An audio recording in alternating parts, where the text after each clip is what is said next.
My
name's Dan.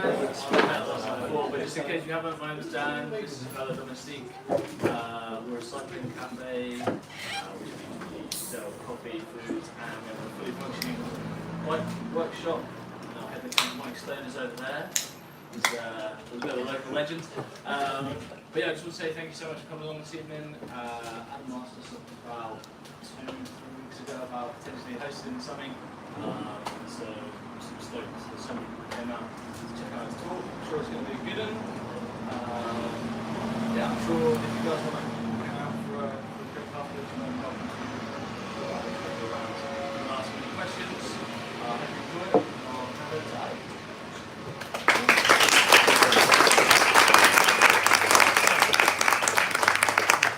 Thank you all for coming. It's really nice to see loads of faces I don't know, and some faces I don't, and hopefully by the end of this you will know a little bit more about me, and thanks to Dan and the team for putting on. It's a wonderful venue. This is somewhere where I cycle and a lot of other people cycle every week, so it feels great to give my first ever talk about my bike trip in front of the people that I spend a lot of time with. So yeah, my name's Adam Hugill. I travelled the world by bicycle and from 2018, summer 2018 to the end of 2019, for about 18 months. And in this talk, I'm going to be talking about why I did it, the reasons I decided to go and do something like this, and some lessons that I learned along the way, and hopefully inspire some of you to do things that you may have thought about doing, be it big or small, and hopefully have some fun stories as well.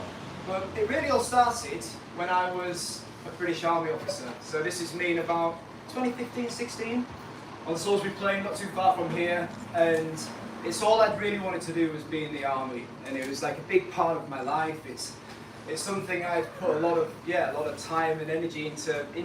And whilst I was in the army, part of my time in the army, I spent a little bit of time in Afghanistan, and this is in the biggest base that we had at the time in Helmand. That picture I took, I was like just over this wall, living in like a bit of accommodation there, and I was surrounded by big grey blocks, and it wasn't particularly stimulating, as you can imagine.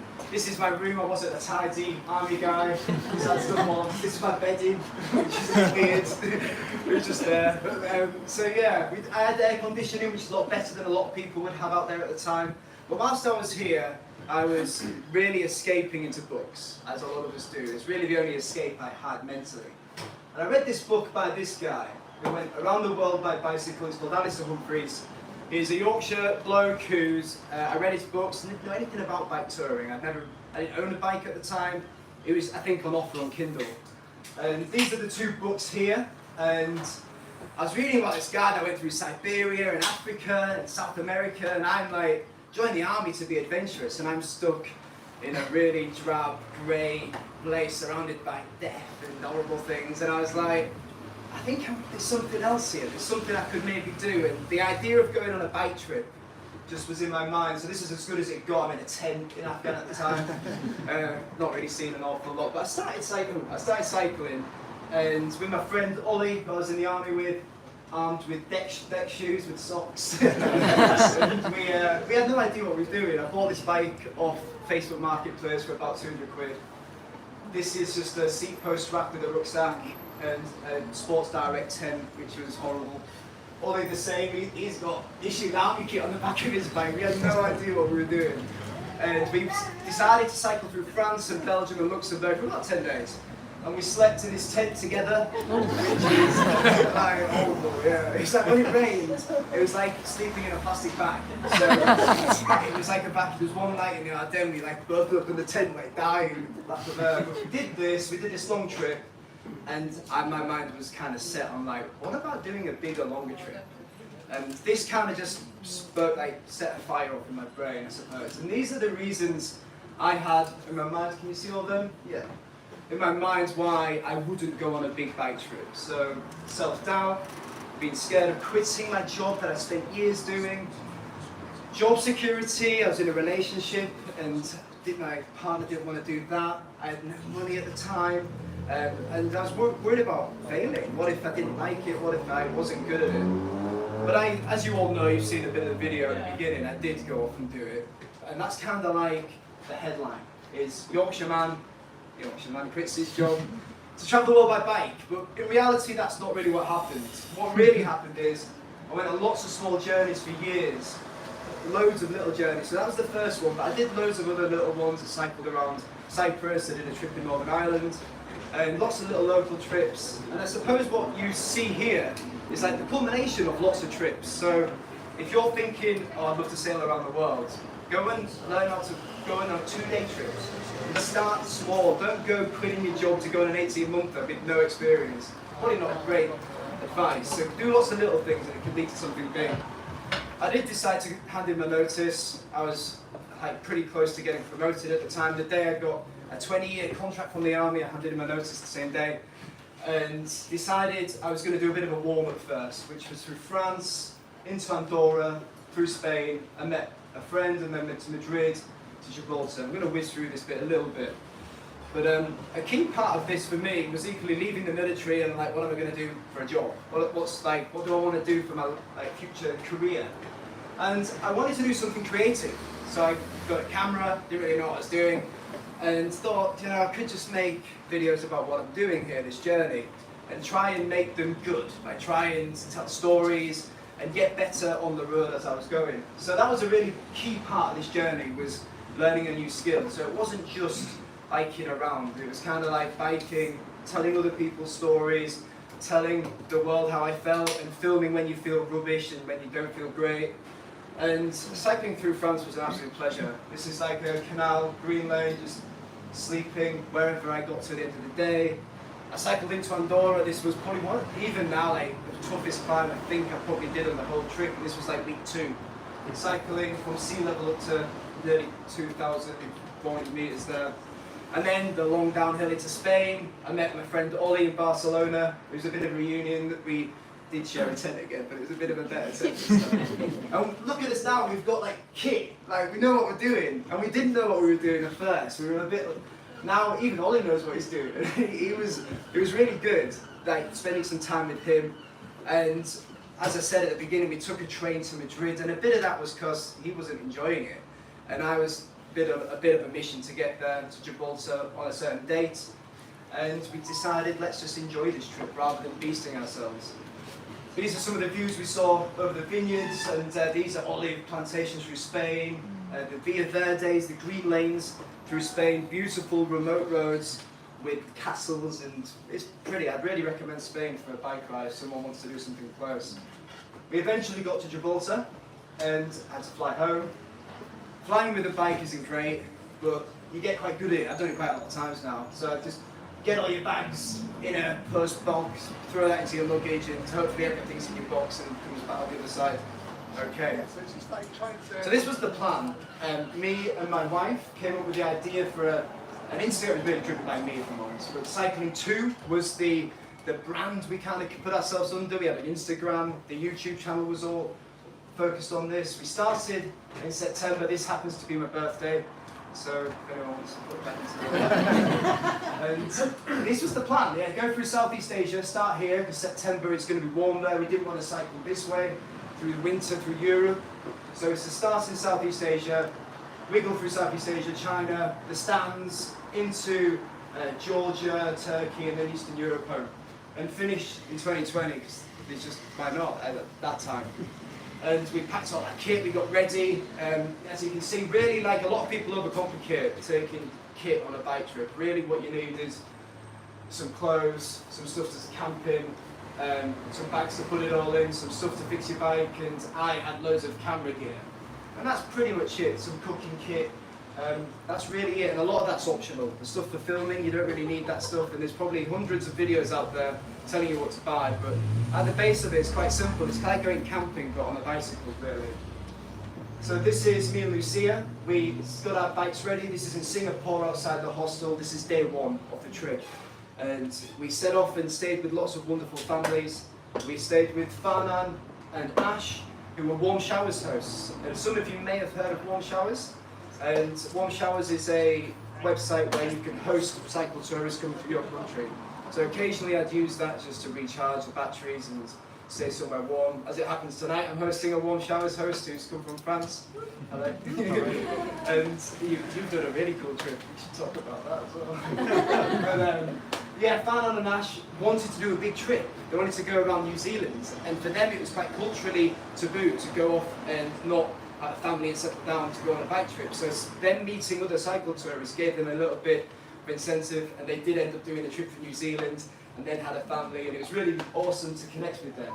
Stayed in temples, and very frequently we stayed in police stations and fire stations in Thailand.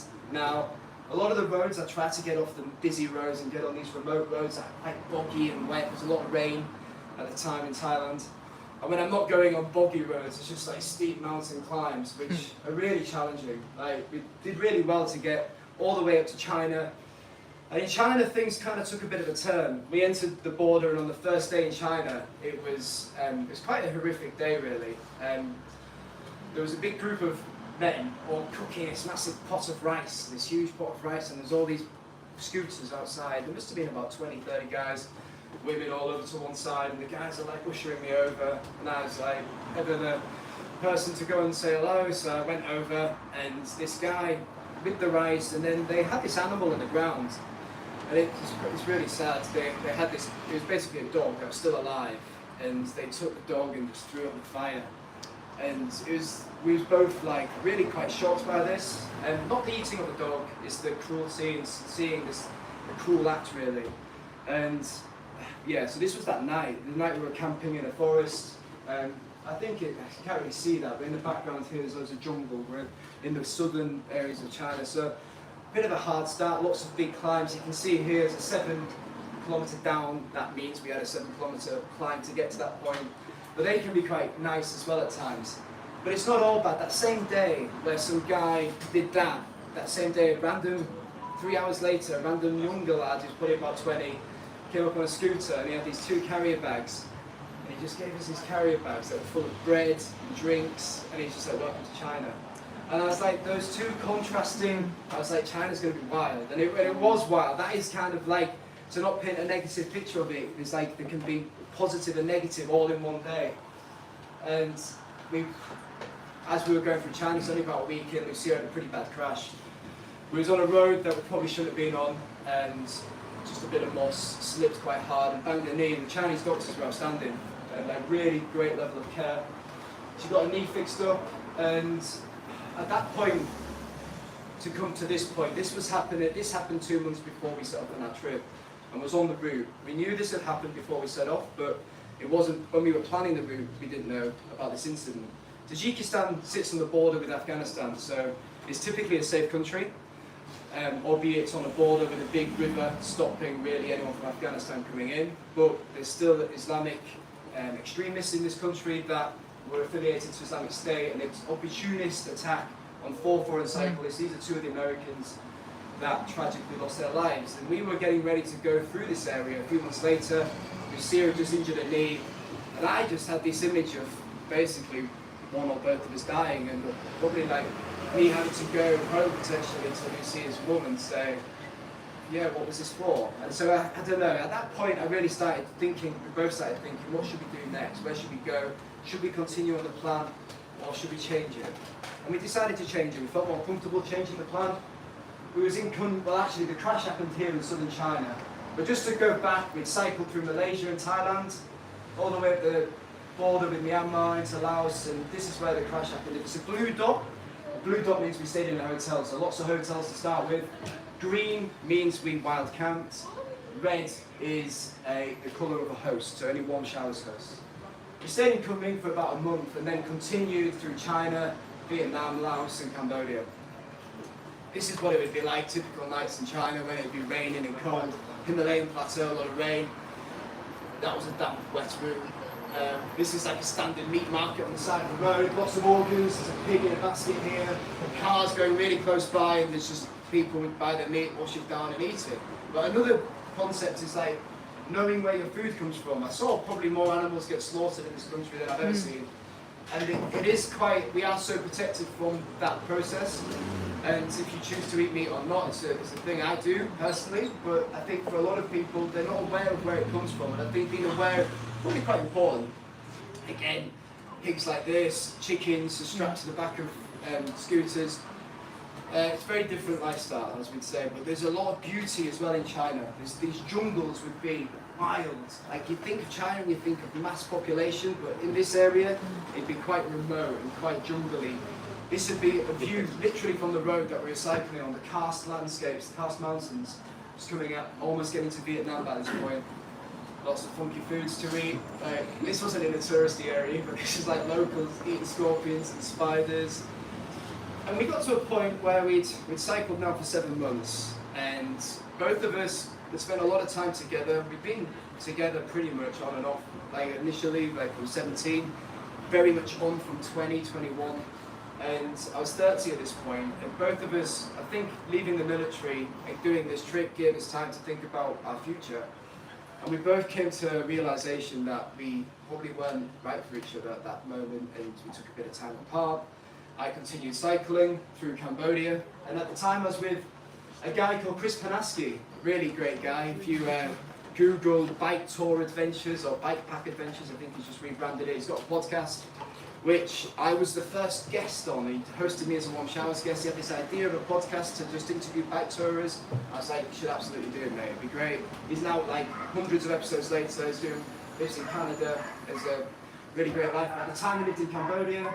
We stayed in this Cambodian temple on our first night. It's kind of like my first night after Lucia had flown home. We were just thinking about what we're going to do. And this woman came up to us this night and she's like, you can't sleep here, you're going to get murdered. Which is like, the last thing you want to hear when you're about to go to bed. And we're like, what do you mean? And she's like, you can stay at my house, you'll be safe there. And we were really weirded out, and we were like, we're okay, thanks. And she just wouldn't leave it. She was there for like 2 hours, just like wanting us to go. She got bored eventually. But I suppose it's the realization that these countries are going through, these people, I felt like it was an afterthought from the Khmer Rouge, and that people's literally their lives were at risk for a generation. And there's like a lost generation of older people in that country. And that fear, I felt, was still passing on through people. And it's a different feeling. And so a country on the up for sure is Cambodia, but there's still a bubbling fear that I never felt in other places. This is in Cambodia, don't wear stuff like this is stupid. It's like 40 degrees. Has anyone ever tried any durian? Yeah. Hopefully, yes. So, do you like it? No, it's horrible. They love it in Southeast Asia. It's kind of pineapple sized, and it's got a fleshy, creamy texture inside, but it smells like vomit. And they love it. And I suppose the closest food I can equate it to here is like blue cheese. It doesn't taste anything like blue cheese, but it's like very different. And if you give a 10-year-old blue cheese, they're probably going to be like, that's horrible. If you give me blue cheese now, I love it. But they love durian. They have signs all over shops and hotels that no durian allowed here because it smells so bad. Chris was rapid on this bike, on this little folding bike. And anyway, we cycled together for a few days, and then off I went by myself. He went back home. And these were the views like through southern Cambodia, through the jungles. There's lots of elephants going around in this area. So I was like sleeping just off the road in the jungle. And I eventually made my way to Bangkok, and Lucia and I, she came back out, and we decided that to end the relationship, and she went back home to the UK. And I was at a bit of a crossroads. I didn't really know which direction to go. Do I go west towards Myanmar? Do I fly somewhere? And I made the decision to fly somewhere, just to get out of Southeast Asia. I've done a big old loop. And this is how I like to get to an airport, if possible, is to strap a cardboard box from a bike shop. Bike shops always have cardboard boxes, it seems, and they're always happy to get rid of them. So strap it to the bike, cycle through the middle of Bangkok, got myself to the airport, put my bike in the box, and I'm off away. And I departed from Bangkok here, you've seen this already, and I landed in Seoul. And this is going to be the route I took here, so you can see I camped a lot more, the Greens camping, camped a lot more. And at this point I'm going through really just the 2 months after my breakup and my marriage. I'm like really trying to work out where I'm going in life, and there's quite a lot of thoughts. And you see me here looking all smiley and happy, but really it's a bit of a facade. I'm deeply quite unsettled at this point. I'm doing something physical, and I'm seeing beautiful things, and I'm meeting wonderful people. So it's keeping me like going, and I'm really glad I was doing something like this, as opposed to living, for me at the time in the UK, and probably drinking and doing stuff that wouldn't have been a great thing to do. So doing something active really helps. These are a load of foreign cyclists I met just outside of Seoul, a couple of Australians and a French couple that I met just on the side. This is in Seoul. So as I landed in Seoul, I got hosted by Warm Showers host, which was wonderful. Joo Hee had cycled around the world herself, so lots of things to learn from her. Her parents, her dad's not in this picture, I think he's away, but her mum made the best food I've ever had in the world. There's loads of kimchi, like 15-year-old kimchi that's been fermenting in the family for years. It's like an old wine, and it's got a real tang. It's good stuff. The kimbaps and soups, and it was just fantastic. They took me to the North Korean border, which is very close to where they lived. This actually isn't happened. This is a photograph. This is me stood next to a photograph. Which was at the North Korean border, weirdly. So it's like a different part of the border. But this is where I was. This looks like a picture of that picture there. But this bit of hill here is North Korea. And these people are, I wouldn't say it's protesting, they're kind of making a huge celebration, wrong word, but they have a big public gathering to try to convince people or to make a statement about having a unified Korea. And there's lots of pictures of people that were lost during the Korean War in the 50s, and it really put into perspective that for them Korea is one nation. This is the unified nation flag, and for them Korea isn't north and south, it's the politics that have separated people. It's not people. So Koreans are Koreans, and even though politics has divided these people, like historically and ethnically and language and everything, they are the same people. Just like you say, politics. So often try to disassociate the politics of a country to the people.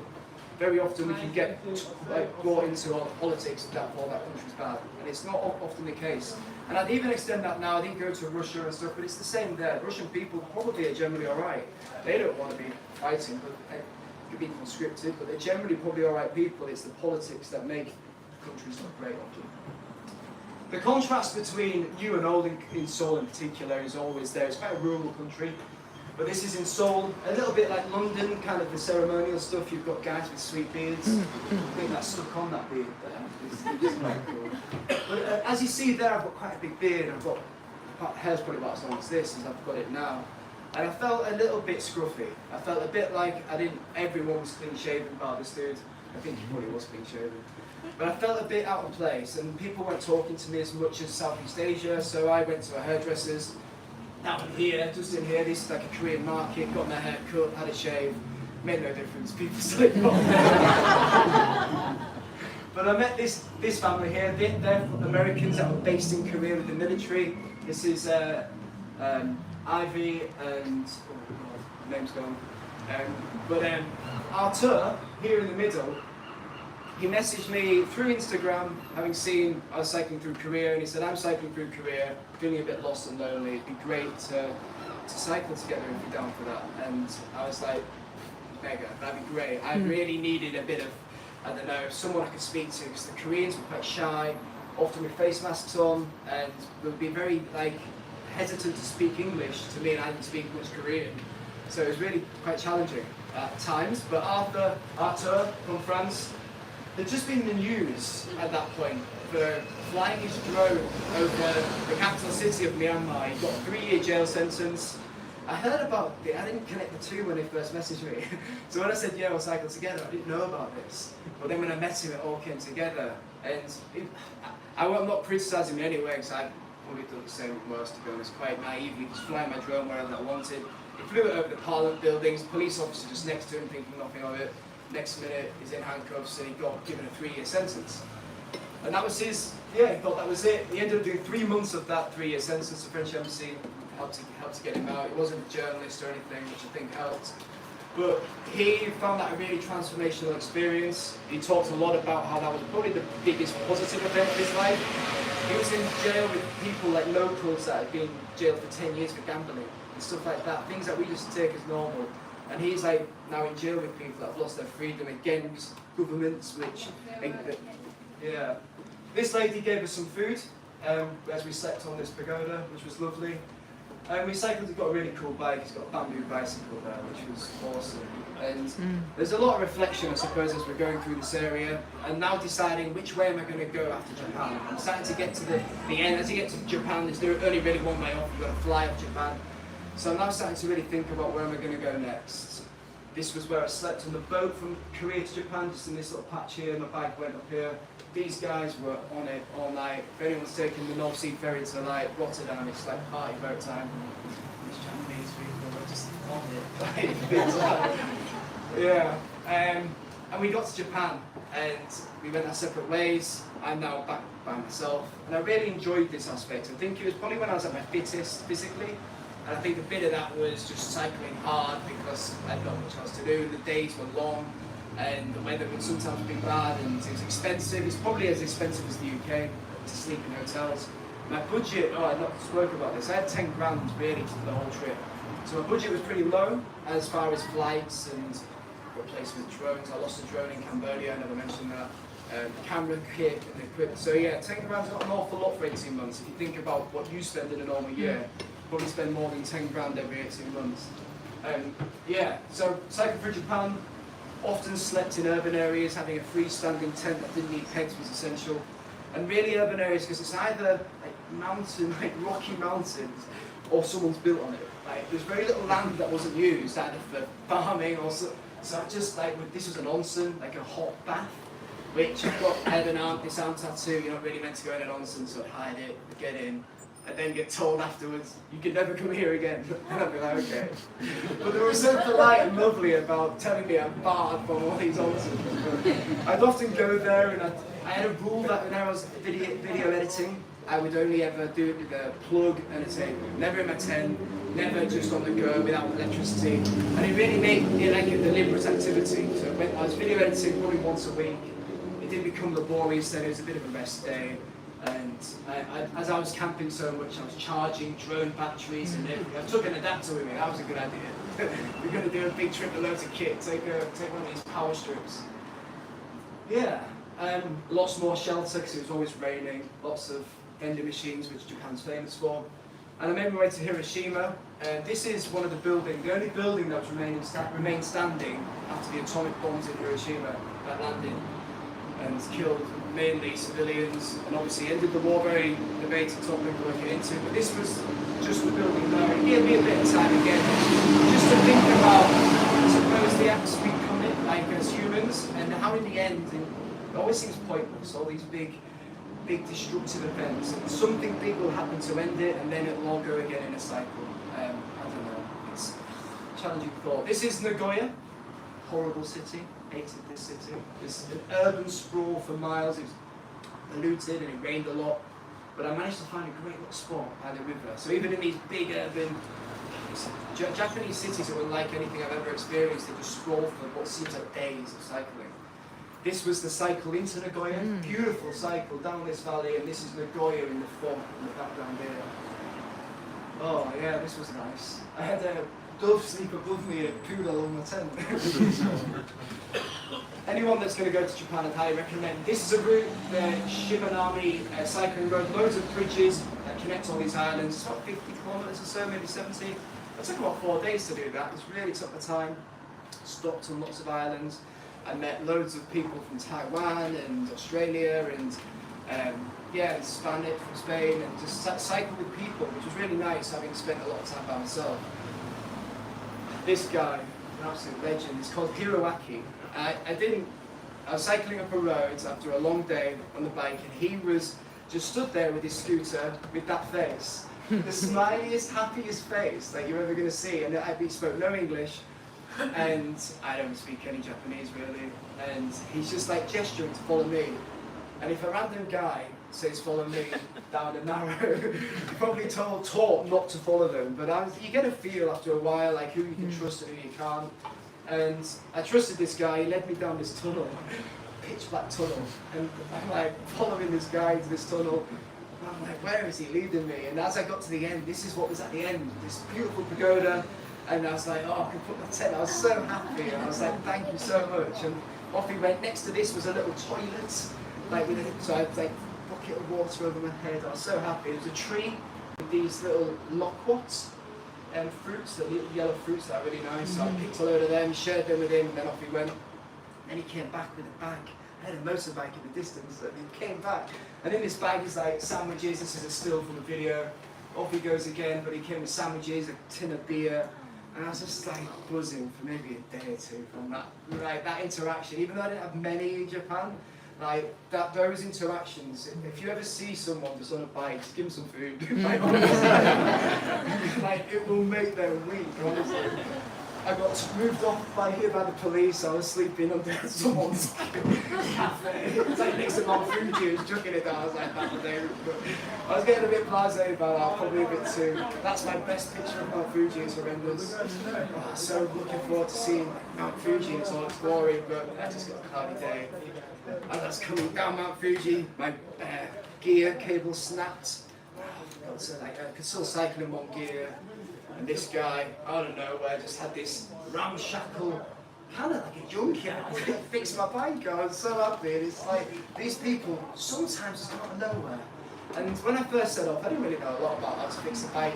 And now I do, because I've fixed this bike a lot. But don't let these things like not knowing how to fix it be like a barrier to starting. Like nobody knows it when they start out. But if you start and go, like he's talking about your brakes when he's on a, yeah. Now you know how to fix your brakes. Yeah. He's on a bike ride and we just fix brakes. But anyway, this is Tokyo. And as I was here, I had to decide where to go.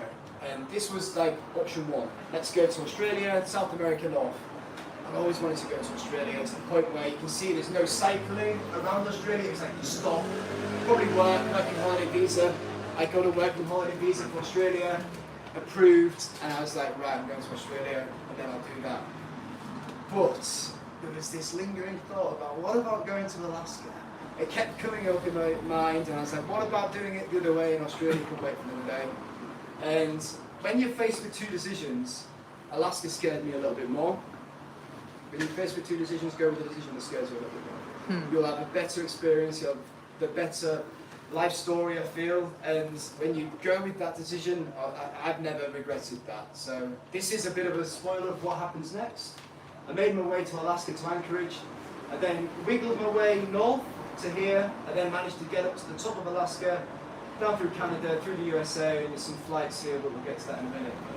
That's from June to December. So I'm arriving in Alaska, 24-hour daylight. This is about 11 p.m. About 10:30 actually when it's came in. You see there's still snow in the mountains, and I'm like, what am I doing? This is going to be mad. Like, I've been in cities, people, and there's just nothing for miles.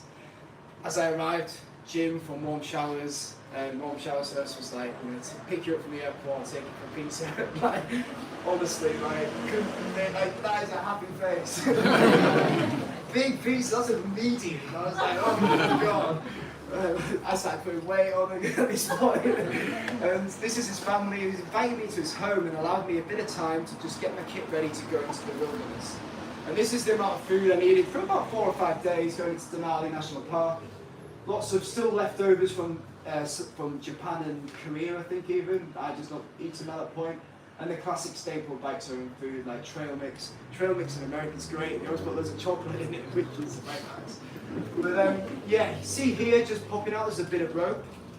And this rope is to hook your bag into trees so bears can't eat your food. It's quite important to not sleep with your bag, otherwise there's a risk that the bear could attack you. Yeah, something I'd not had to consider before at that point. I changed my setup a little bit. I had drop bars before. I got flat bars. I wanted a bit more space. I wanted to feel a bit more comfortable. And this is all full of food. The red bag, that's full of water. That's full of fuel. I had bear spray in one of these little pocket bags there. And that was for dogs. I think I just had horns. Never worked. Yeah, that was from Southeast Asia. I think just left.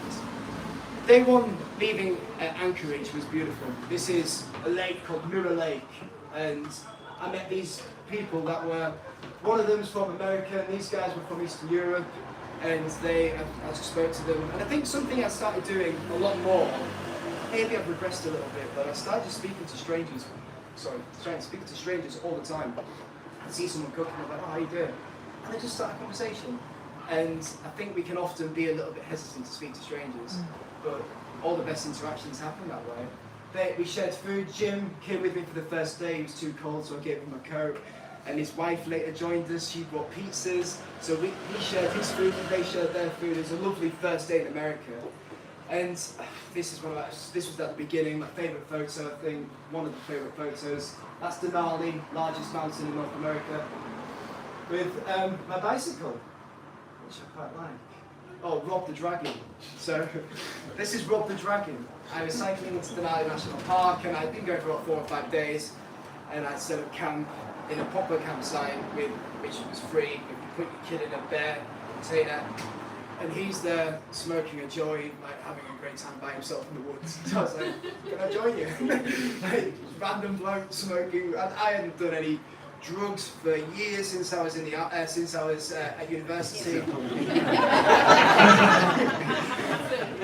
was at university, I first time for maybe 10 years I'd smoked a joint, and I felt that my hands were no longer attached to my arms. On summer solstice, where the sun doesn't set, speaking to a random guy called Bob the Dragon. This was his map, and this is like a work of art. I love this because he lived in Seattle and he drew this himself. These are all the roads all the way to Dead Horse. And it's got on there, please don't steal me. And it's like, don't steal. My life depends on this. Honestly, like, I hope he's still got that frame somewhere in his house. It's such a cool thing. I was a bit blasé by this point. I've been going there about a year, and that's like, my bike's fine, I can fix everything. And my bike's had breaking. I hadn't repaired it enough. I'd skimped, even though I'd fitted things out, I'd skimped on the tyres. The front wheel was from China that I'd repaired for 20 quid, like just in a random Chinese shop. And it was just starting to break. Spokes were going, and my inner tubes were just constantly going flat and I didn't have the patches. So I had to hitchhike for a little bit from this remote road. And I'm like, hopefully someone comes. Like 1 hour goes, 1 car, I'm like, okay, another hour. Eventually someone picked me up. I wasn't there too long. And I got dropped off at this hostel, which also had a little bike supply, like inner tubes and stuff. I was like, oh, amazing, I'll buy them all. So I bought like 4 inner tubes and thought, right, I'm good to go. To carry on going to the top of Alaska. There's a little sign here when I was camping, which was warning me that there's bears everywhere. So this was again on my mind. And I was about to head to the Arctic Sea, and I didn't know I was going to get there. I wanted to hitchhike and then cycle down, so I didn't want to cycle both ways. But this is ultimately where I ended up, in Dead Horse. And just to put it into perspective how far this is, like that's 489 miles, one single road, there's no other roads. And it's the same distance as Bournemouth to Edinburgh, but with like roads like this, the whole way with no people. And loads of trees to a point, and mountains and dirt roads. These are the two that Nicole and, his name, sorry, but Nicole and his friends gave me a ride all the way to the top of Alaska. which they were initially going to just go to this point, to a bit further to the Arctic Circle. And after having 6 hours in the car with me, they wanted another 6 hours. So I was really happy with that, and I'll ever be thankful because they got me all the way. It was like 11, 12-hour drive through these. I was going to see all this road again, just going the opposite way. You eventually get to Dead Horse, so called, because when you get there, your horse was probably dead. And we got to Prudhoe Bay, which is the oil field. That is right. It's the only reason that road exists is for oil. Like Alaska has the massive oil supplies. There's a pipeline that runs all the way south, all the way through the US, and there's like tax exempt status in Alaska because of all this oil. But really, this one road is put there through nature, through wilderness. There shouldn't be humans really there, but there's wildlife everywhere. So this is like an hour or two after setting off from the Arctic Sea, where it's quite green here, quite frosty. There's caribou on the other side of the road. There's a big herd of caribou. I met Rob the Dragon again.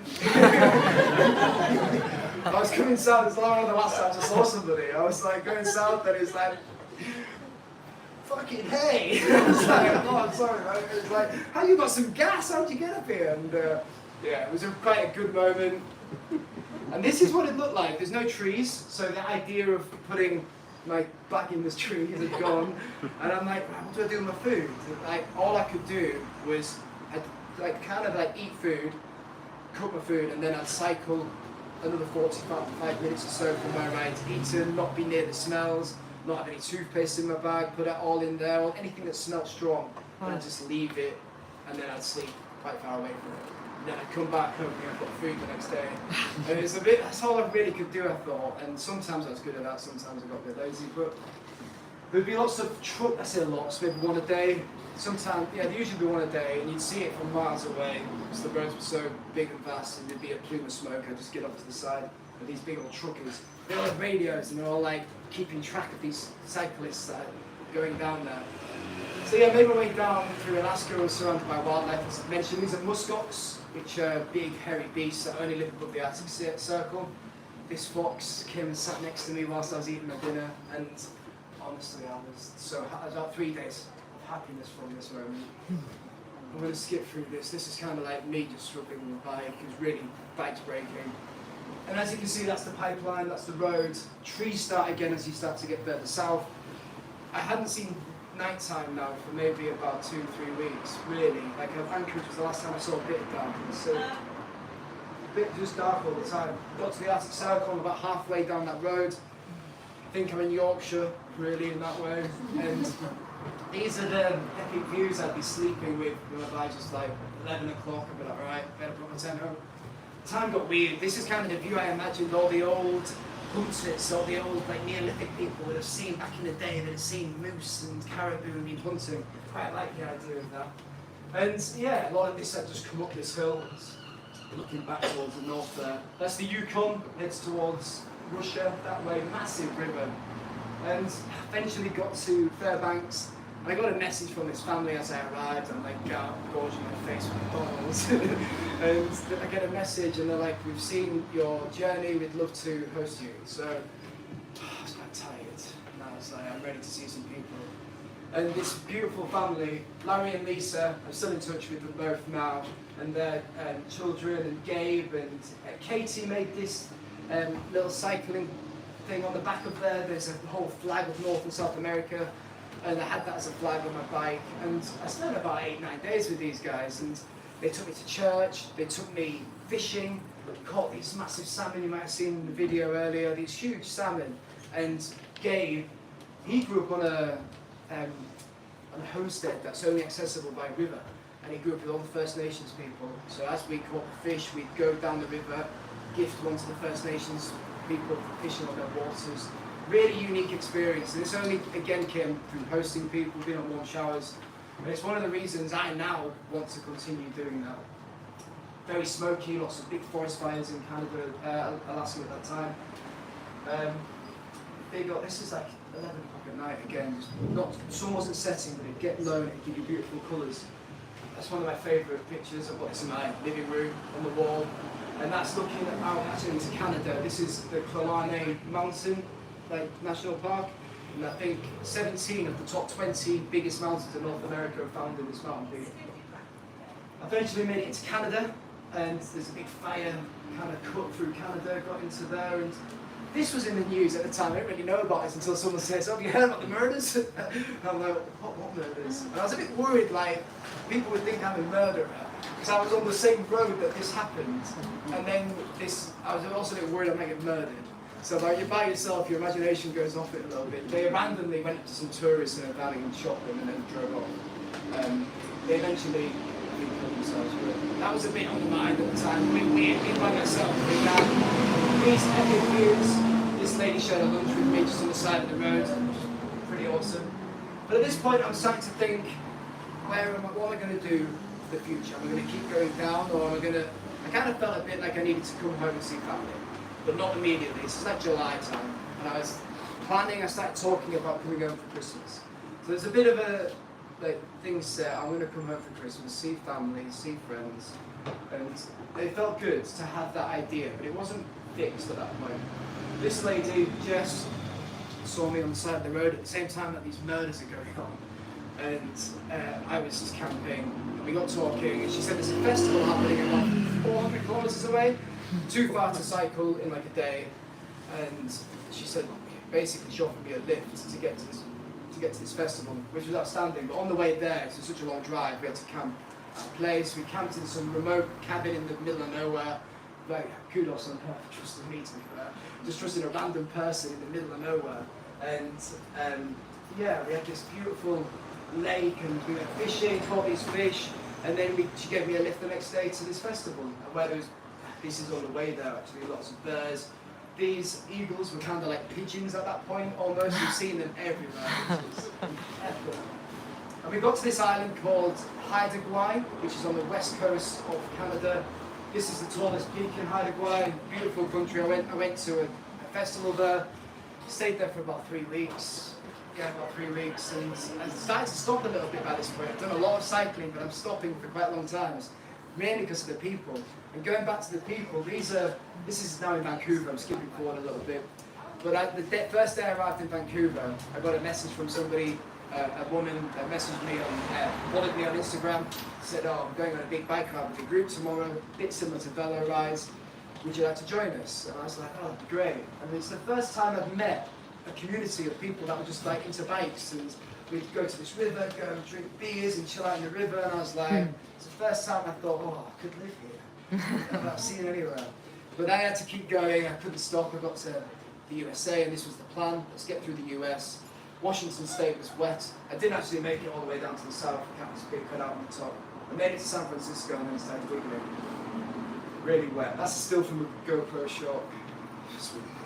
It's one of the wettest week or so of my life, just cold to the bone. I'm going to mention a couple more people here that are great. Dom is like the most positive Canadian guy I've ever met. I just saw him by the side of the road, and he's like, "Hey man, how you doing, man?" And I was like, "Oh, I love this guy." And I was like, "Do you want to cycle with me?" And I was like, "Absolutely." So we spent like 2 or 3 days cycling together. I couldn't keep up with him. He was doing like 100 miles a day. I did it for like 2 days, and I was like, "Mate, I'm broke." I'm absolutely done. Olivia and Emma, I cycled with them briefly for this day, and then I didn't see them for a while. I continued with Dom with all of his kit, and more kit than I did by a long way. But he was an absolute monster. We made a rule that we can't have ice cream before 11 a.m. I definitely broke a couple of times. I love it when the ice cream's as big as your head. Cook for us both on the side of the road, and sometimes be a bit of a hazard. Like, that didn't happen here, but I was just sat on the side of the road eating a sandwich, and the car just plowed into a tree in front of me, and I was like, that's weird. So I ran over, helped the guy out with the car, smoking car, turned the engine off. He wasn't drunk, I don't think, but he was just going too fast. Karen. I met a cyclist called Eva. We cycled a little bit together. She was from Hungary, and we met Karen, and she's got this website, and a massive marijuana fan, where she makes marijuana. But if you read it, it's really all about using the medicinal properties of marijuana. Her husband has really bad arthritis, Jim. He's in his 80s, and he takes a marijuana brownie and his pain relief's gone. And I think she talks about it like I'd only smoked it once back in '69. But I was like, this woman was so kind and generous and lovely to us. And I don't want this to really be the focus of her. She cooked for us, and when she took me, she's like, can you drive? And I hadn't driven for a while. I was like, I can drive. She's like, threw me the keys, and I had to drive her around doing an errand. It was really nice. But she was such a lovely person. She still messages me now frequently on Facebook. And I made her these Yorkshire puddings as a bit of prepayment for hosting me. I was, I continued the next day, got to the California border with Eva, and I met these two Australian girls, Olivia and Emma, again on the California border. We spent a bit of time together as four of us, and then us three continued for about a week, maybe 10 days together. And this was planned. The whole coast of the USA is so sociable at September, October time. So if you ever want a big sociable ride, I'd highly recommend at least parts of that. This is us camping together, going through the redwood forests, massive trees, look at the size of it. It's like a dream of mine to see these trees, ever since seeing them in the Guinness Book of Records as a kid. And it was just so nice to spend this time with these people. They were pretty grotty Australians, I think they won't mind me saying that, to the point where Olivia was cycling and she did a snot rocket behind her. She didn't know a random person was cycling behind her, completely oblivious, and I bit it right into their face. I was like, oh, sorry mate. I was like, that's great, I love that. Roger's, I think he was 82, he told me. Wow. So his fourth time he'd cycled along the coast of the USA. He's on an electric bike, and he kept phoning his wife, who could no longer join him, and joined him on other rides. He kept videoing, calling maybe 6-7 times a day, just sharing who he'd met, where he was. Such like an advert for "You're never too old." I often hear, "I'm too old." You're never too old. Like this guy, electric bike. There's ways to do things if you want to do something like this. He had these two of the mates with him. They called themselves the Three Amoebas. And he was like, "Come and stay with us for the night." I was like, "I can't stay in that campsite. It's too expensive." So he's like, "I'll pay for you to stay with us." I was like, "Oh, go on then." And I sat in a hot tub with these Three Amoebas, just being them to like weird experience. Beautiful coastlines, into San Francisco. And as I got to San Francisco, I'm staying in a hostel for the first time, I think, at that point. I met this woman here called Oriana. We went out really to watch some live music, a bit of a connection, and we started messaging after we'd left. And over the next few weeks, I've continued going inland at this point, going towards the mountains. Me and Oriana got on quite well. I thought, oh, this is quite nice. She was a doctor from Venezuela, as I said, but she had to flee the country because there was a lot of political unrest. And as she was in America, she was now training again to be a doctor, redoing a lot of qualifications. And yeah, so I'm continuing on my journey, going up over these mountains. I'm getting up the Sierra Nevada mountains at this point. Lots of solitary time climbing hills again. It was like back to being in the Pyrenees almost. But by that point, you get quite resilient with the mountain climbing, just going to have to climb up all day. Got to Nevada, the old cowboy state, and I didn't expect landscapes like this in Nevada. I thought it'd just be desert, which it was a lot of desert. This was another view of Nevada, but the roads are big and empty, and I felt quite safe on these roads because there's a lot of space for me to go over if I need to. Camp wherever I got to. I met this guy. He's an awesome guy. In the middle of the desert, really weird encounter in some ways because he was just like no one for miles. And I just hear this guy like, "Hey!" And I'm like, "Oh my God, how did you come from?" Behind a pillar. And he had this cart behind his bicycle. He's got a bicycle in front of it, which you can't really see. But you can see he's kind of like holding it together with like wheelchair wheels and stuff. And he's like, "Oh, you don't happen to have any food, do you?" I was like, "I've got some food, yeah, I can share that." Gave him some pasta. And I was like, "You don't happen to have a spare blanket, do you?" Because my sleeping bag wasn't big enough for this high desert, 2,000 plus meters. And he's like, "Yeah, I've got a blanket." And he gave me this wolf blanket, which kept me alive. I love that blanket. But it kind of got me thinking, as I met this guy, he was talking a bit about Jesus and stuff, as you can see, but he was absolutely with it, and it kind of got me thinking about that perception we'd have with someone that's homeless and someone that's travelling. And I absolutely was voluntarily travelling. I could have stopped and found a home, and so could this guy as well. I found he had a business. He was a business owner. He sold his restaurant, and he had a tragedy in his life, and his wife died. And he said, "I'm just going to continue cycling." And For him, that was like his nomadic existence. He'd stop at times, he'd sell some stuff, and then he'd continue. But I got all this like warmth and hosting, and I kind of felt like this guy probably wouldn't get the same treatment I would got from some people, maybe through perceptions, and it maybe changed a bit of my own perception that we have on certain people as well. I don't know, I'm not really quite nailed that one in my head, but just a thought. Made my way to Death Valley. That was really warm. Yeah, as you can imagine, the sweat's drying on my t-shirt. That's just like salty sweat. So it's quite irritating. Like you get quite chafy from that. So there's actually quite a lot of infrastructure on the roads. There's like a lot of tourist stops. So I'd be able to stop and like wash my clothes now and again. This was the climb I made up from this road. I came down here, wiggled up, took me all day to get up here. It was a bit of a tough climb. This couple, they hosted me on that night. Yeah, Suzanne and Mark that night. They were staying in a campsite. Well, I'd love to take you for dinner. It was like dinner in Death Valley. They took me to the fanciest resort, like hotel I didn't know existed. I got it. I was like, this is so weird. Palm trees that were fake, and it was a bit like gaudy in a way, but it was a beautiful dinner and it's beautiful company. I made my way to Vegas. Stayed in a hostel weirdly. Vegas has got a bad rep, and I get why. I can't stand it in lots of ways. But I stayed in Vegas town, like miles away from this stuff, like where the normal people live, where it's pretty dangerous by all accounts. And it was great. I loved it. There was like a real character to the city. There was like music bars with people playing guitar like every night, like this big, and you just felt like you were with the locals as opposed to being with tourist Americans. And I went out with an El Salvadorian guy that night dressed up like this, which was random. I decided at that point, having been messaging Oriana for quite a while, I'm going to fly across the country and meet you. And I thought it'd be quite a romantic gesture. And I flew via Colorado over to Mississippi, where she was living in Jackson, Mississippi. It didn't go very well. I got there, she was like, this cannot work, what are you doing? Spent like a day with her, it was really nice, and then she's like, off you go. And actually about a week later she had her interview for permanent residency for the US and got it, so it went really, yeah, it's like quite a nice, but I think you should at some point in your life maybe take a risk and fly across the country to see with someone, but maybe like, yeah, give them more warning before you get there.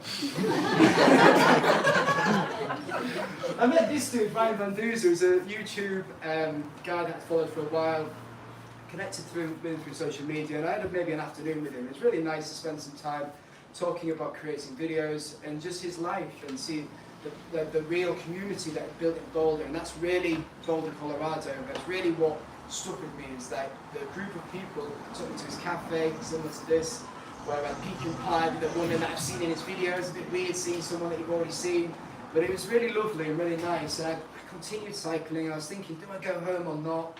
Is it time to go home? Am I failing if I go home? Am I quitting? I slept in this church here. Got some God stuff in America. Made my way to Louisiana and got to New Orleans, and I was umming and ahhing, and Ryan sent me this message on WhatsApp.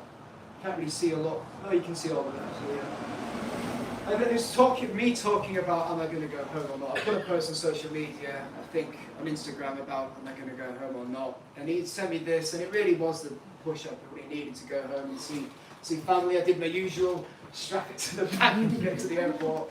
Not as easy in America. There's loads of highways near an airport. They don't like you cycling in there. But look at that, the contrast. I made my way back to Beverly, back to Hull, and as I got home, it was a rainy day. It was the election day where Boris Johnson got voted in 2019, so everything went weird. And arriving back in England was a bit of an anticlimax. I arrived back, drizzly day, didn't tell anyone I was coming home, surprised my parents. It's quite a nice little moment. I had Christmas dinner with my family, which was lovely after not seeing them for so long. But again, at this point, I'm a bit lost, I'm a bit not sure where I'm at in the world, and I think having just lived 18 months of emotions that are like this, I'm like, life's going a bit like this, and I'm like, I don't want this. Do I need to go back on the road? But it wasn't sustainable. It's not, for me, a sustainable life. I knew a lot of people that had done long trips, and they get a bit weird after 2 years, I think. And I was probably going to get a bit weird, and I didn't want to get weird. And I think I've mentioned a few times is community, and it's something which I longed for. And whatever you do, there's a cost. So if you go on a big bike trip, the cost is you don't have friends and community in a static place. I had it in the military, but I didn't have a place I lived. And if you don't do the big bike trip, you may feel stifled and trapped. So there's some fine balance somewhere along the way, and as soon as I got back, I was like, I'm going to go biking again. I bought a fat bike, took it to Wales. It's the wrong bike to take to Wales, covered in mud, those tyres. But it was me in South Wales pushing my bike up the mountain. It's about 3 weeks after I got home, and then COVID happened. All got a bit weird. Eventually, I'm going to fast forward to 3 and a bit years now since then. I made my way to Bournemouth about a year ago actually.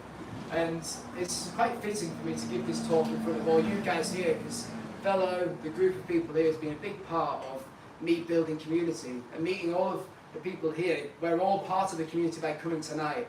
And for me to randomly say I'd like to do this, for Dan to say I'd like to do it, for you guys to say, oh, I'd love to come and listen to this and give me an hour of your evening, it's lovely. And yeah, thank you all.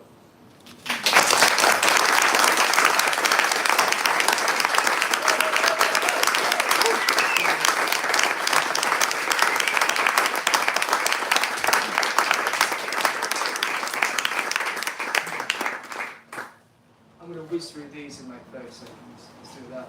5 lessons from the road. Say yes to offers of kindness. Or that we're British, we'd say no. Would you like a cup of tea? Oh no, I'm okay. Say yes. Just say yes even if you don't want it. Say yes and then give back to somebody else. It makes people feel good to receive and to give. Don't listen to the news. There's a lot of rubbish in the news. It's entertainment. It's not really news. Just ignore it. Your life will be nice, I guarantee.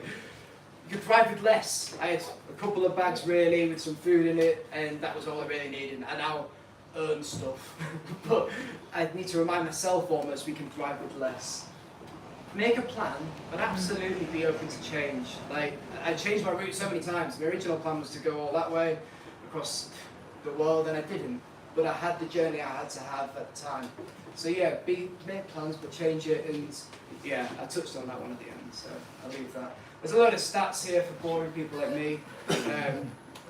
So a lot of people think I weirdly landed on 500 days when I ended.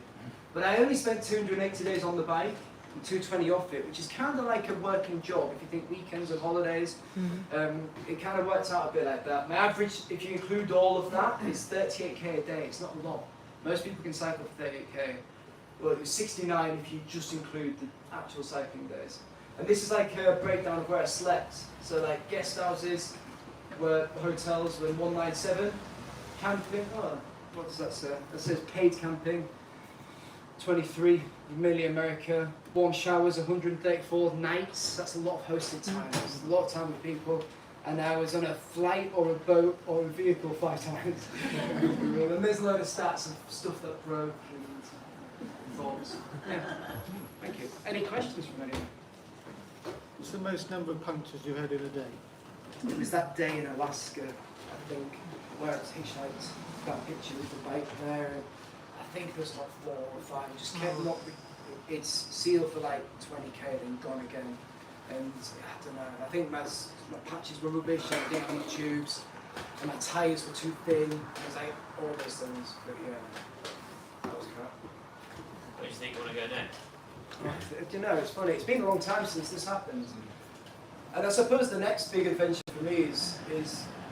You know, it's life. Is not going on a big old epic and ticking off things. It's like building community, building. Being with people that I love and care about, and being present constantly. So yeah, I'm going to go and do little things I think here and there. I was to Sri Lanka actually with Alice. Going since I moved here a year ago. Alice, yeah. So that's the next one. Yes. I imagine it's quite difficult to answer because I'm sure there are so many. But highs and lows. What was the highest moment? What was the sort of just the thing you want, and the lowest as well? You know, I've been asked this quite a few times. I reckon I give a different answer every time I answer this. But the lowest lows are the dog incident, divorce, breakup, bike crashes. I saw quite a few scooters. People get hit by scooters and stuff. That was quite low. Things breaking in the middle of nowhere and just being, honestly, I've taken spokes out for about hours. I'm talking a long time taking spokes from, and it's like, you can flick through that, but it's like a full day of your life. Those are the negatives. There's a lot of boredom as well. You don't really get that. Like, Canada's really long, and like Alaska's really long. There's a lot of me by myself with the same scenery, which sounds like really epic and great in the photos. But I remember making videos and I squeezed about a month into 15 minutes. And sometimes like Japan would be like 3 days would be 15 minutes because a lot's happening.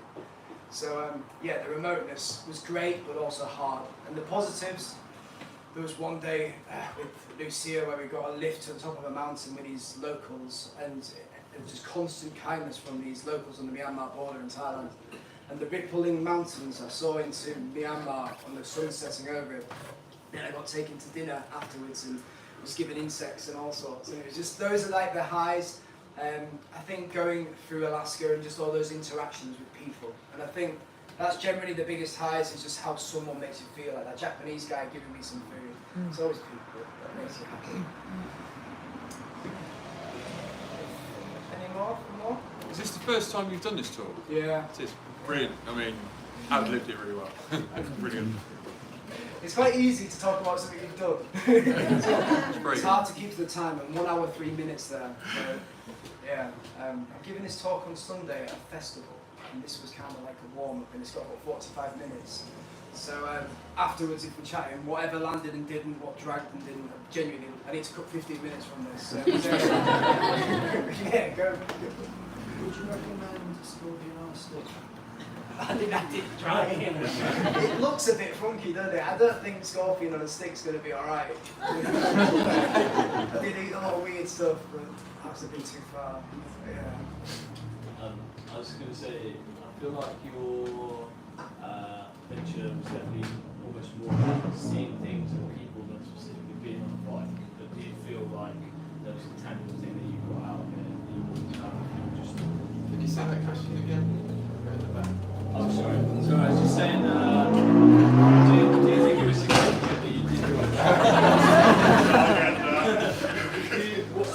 Do you think it was significant that you did your trip on a bike as opposed to just backpacking or general travelling?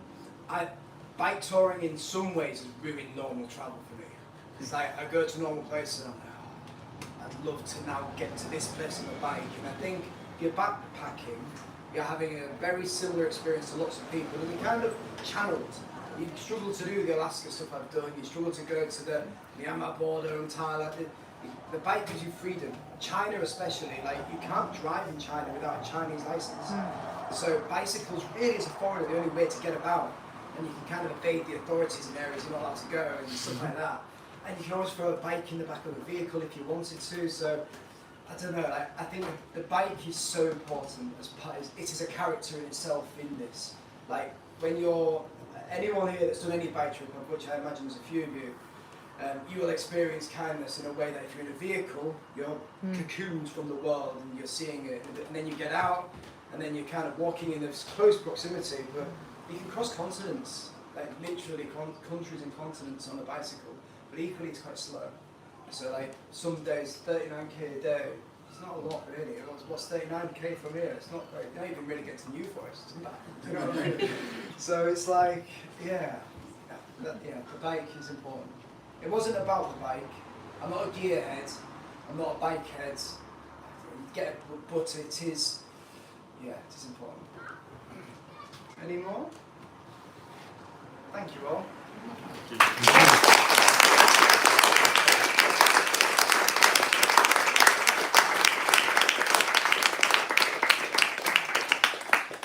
I have no idea how to stop this.